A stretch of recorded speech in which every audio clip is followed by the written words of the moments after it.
আলু ভাজি তো আমরা সবেও পারি কিন্তু অলান একদিন আলু ভাজি করিয়া খাইয়া দেখো মুখো স্বাদ লাগিয়া থাকবো।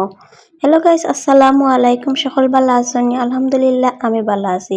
তো আজকে আমি ডিফারেন্ট ভাবে আলু বিরান করাম।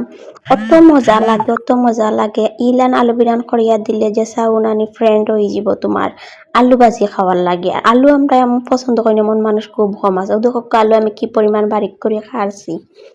এখন আমি দিলাইছি পেঁয়াজ এন্ড বেশি দিছি কাঁচামরিচ, দিয়া দিলাম তুরা লবণ আর পাঁচফোড়ন হলুদ দিয়া অত সুন্দর করে মশলারে কষাইলাম। কষাইয়া তারপরে দিলাইলাম আলু সব গেছেন। আজকে আমার কাছে লাগে আলুর মাঝে তেলের পরিমাণটা বেশি হয়ে গেছে। আমি বেসিক্যালি আলু বিরান করলে তেল কম দেয়, একবারে কম তেলে আলু ভাজি করি।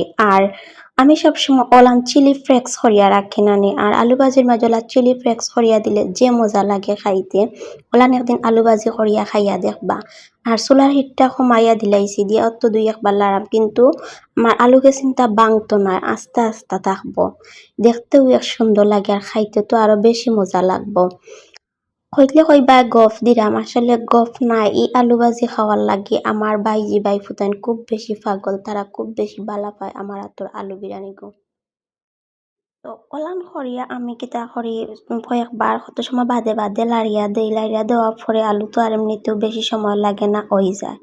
তো দেখো ফাইনালি আমার আলু বিরান হয়ে গেছে। আর দেখরানি হালকা একটু লাল লাল কালার হয়েছে, এর লাগে আরো বেশি মজা লাগে। তো আলুকে চিন্তা জেলান দিছিলাম, ওলানো আস্তে আস্তে রয়েছে, বাট অত মজা হয়েছিল। ওলান একদিন করিয়া দেখতে পারা। ভিডিওটা ভালো লাগলে লাইক কমেন্ট করি পাশে থাকবে। ধন্যবাদ।